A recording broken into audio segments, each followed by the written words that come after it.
Apologies for the short notice, but I'm sure you'll understand that today's decision by management means that we need to discuss this as soon as possible.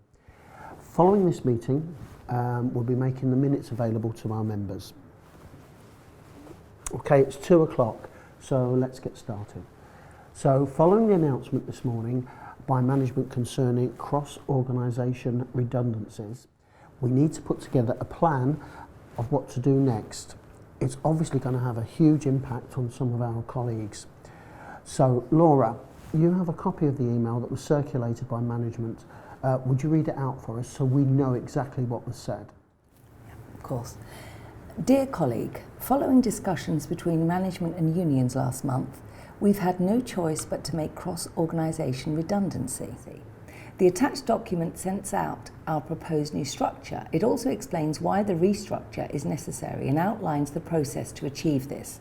Unfortunately, the restructuring will inevitably involve redundancies. However, final decisions have yet to be made.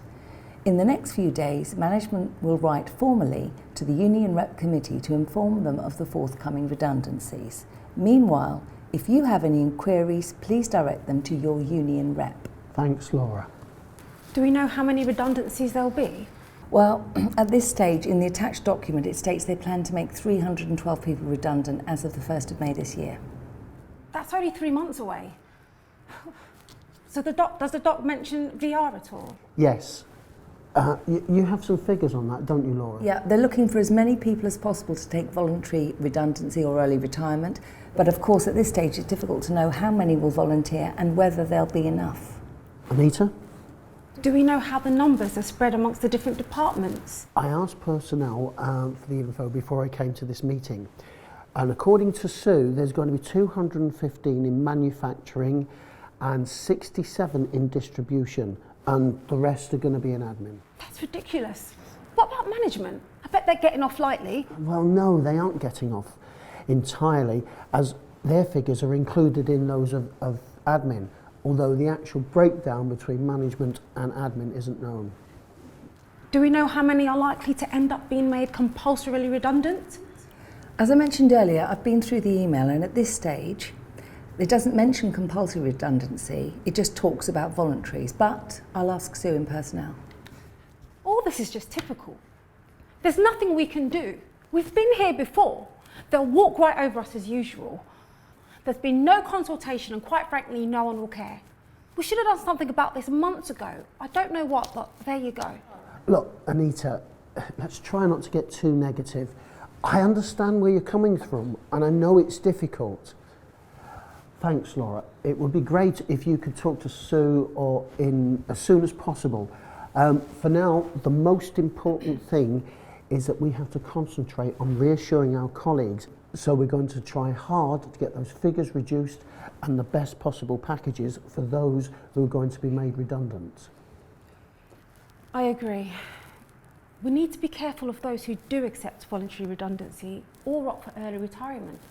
We've got to be sure they're not seduced by the first package that's offered to them. This is what happened last time. People were told the amount they would get, think it looks like a large sum, and just take it. Some amounts look good on paper, but when they actually leave here, they realise it's not as good a fee as they first thought. Yeah, you're right, Anita. Can you get in touch with Sue or anybody in personnel and see if you can get some figures? And that way we can start to negotiate for our individual members. I'd love to, but I'm away on holiday for a week from tomorrow. It might be better if somebody else does it. No worries, I can do that. Oh, thanks, Laura.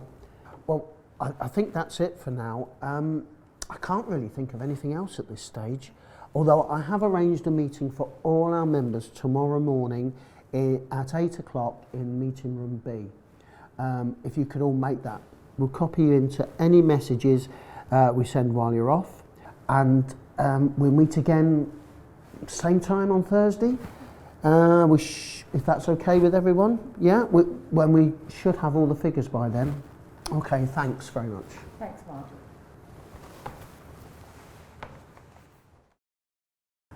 Thanks for taking those notes. I trust you got all of those.